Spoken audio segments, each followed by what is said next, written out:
দুনিয়ার মোহটা থেকে বের হয়ে আসেন। দুনিয়া কিছুই না, কিচ্ছু না দুনিয়া। সকালে আপনি না থাকলে আপনাকে বিকেলেই এরা মাটি দিয়ে আসবে। চোখ বন্ধ করে চিন্তা করবেন, রাত্রেবেলা আপনি পৃথিবীতে নাই, আপনার স্ত্রী, আপনার সন্তান, আপনার প্রতিষ্ঠান, আপনার সংগঠন, আপনার সবকিছু কি থেমে আছে না চলছে? সব চলবে ভাই, কেউ থেমে থাকবে না, শুধু আমরাই থাকবো।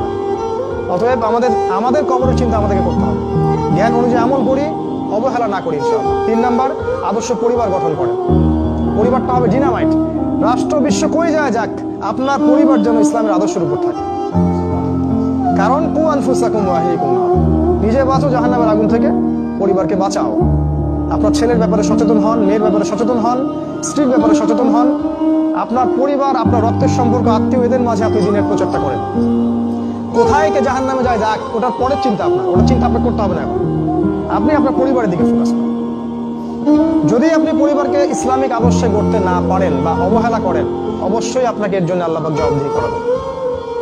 হাদিসটা আপনারা সবাই জানেন, কুল্লুকুম রাইন ওয়া কুল্লুকুম মাসউলুন আন রাইয়াতি। তোমাদের প্রত্যেক ব্যক্তি দায়িত্বশীল, প্রত্যেকটা ব্যক্তি দায়িত্বশীল, এবং প্রত্যেকটা ব্যক্তিকে তার দায়িত্ব সম্পর্কে আল্লাহ পাক জিজ্ঞাসা করবেন কিয়ামতের মাঠে।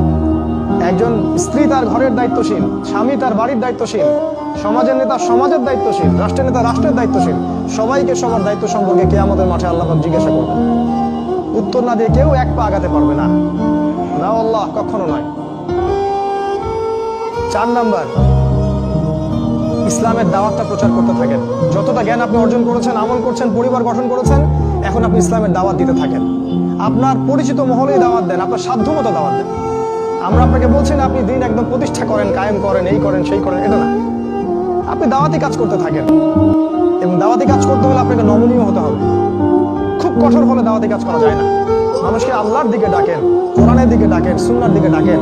আমাদের মধ্যে ইখতিলাফ থাকবেই থাকবে, এটা আপনি দূর করতে পারবেন না, আপনি পারবেন না। একটা হাদিস সবাই একই রকম বুঝবে, এটা আপনি পারবেন না। সাহাবীদের মধ্যেও ইখতিলাফ ছিল। অতএব আপনি সবাইকে আল্লাহমুখী করার চেষ্টা করুন, যাতে ঠিক আছে তার সাথে আমার 2-1টা বিষয়ে ইখতিলাফ আছে, ঠিক আছে ফাইন, কিন্তু তারপরেও সে আমার মুসলিম ভাই, সে আমার অংশ, আমি তার অংশ। আমরা পুরো সবাই মিলে একটা উম্মাহ, একটা দেহের অংশ।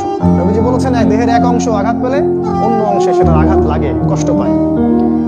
অতএব দাওয়াতি কাজ করতে থাকেন। আর 5 নাম্বার, ইসলামের এই আগামী সময়টা আপনার জন্য। এখন যা দেখছেন এই সময়টা থাকবে না ইনশাআল্লাহ। এখন আপনি যা দেখছেন আগামী 10, 15, 20 বছরে এগুলোর কিছুই থাকবে না ইনশাআল্লাহ, কিচ্ছু থাকবে না। আমরা চ্যালেঞ্জ করছি কোরআন সুন্নাহ দিয়ে। এখন যা দেখছেন আগামী 15-20 বছরে কিচ্ছু থাকবে না, এগুলা সব পরিবর্তন হয়ে যাবে ইনশাআল্লাহ তাআলা। আল্লাহ পাক তার রাসূলের মাধ্যমে জানিয়ে দিয়েছেন, ইমামুল মাহদির হাতের সামনে ইসলামিক খেলাফত কায়েম হতে যাচ্ছে। কেউ ঠেকাতে পারবে না, কেউই না, যত চেষ্টাই কেউ করে না কেন। কিভাবে করবেন সেটা আল্লাহর ব্যাপার, আমরা সেটা জানিও না, কিন্তু করবেন এটা আমরা জানি। অতএব সামনের সময়টা আপনার জন্য। প্রজন্ম করে যান, যুবক ভাইদেরকে তৈরি করে যান, আপনার সন্তানদেরকে তৈরি করে যান, তারা আল্লাহর পথের দায়ী এবং মুজাহিদ হতে পারে আগামী দিনে।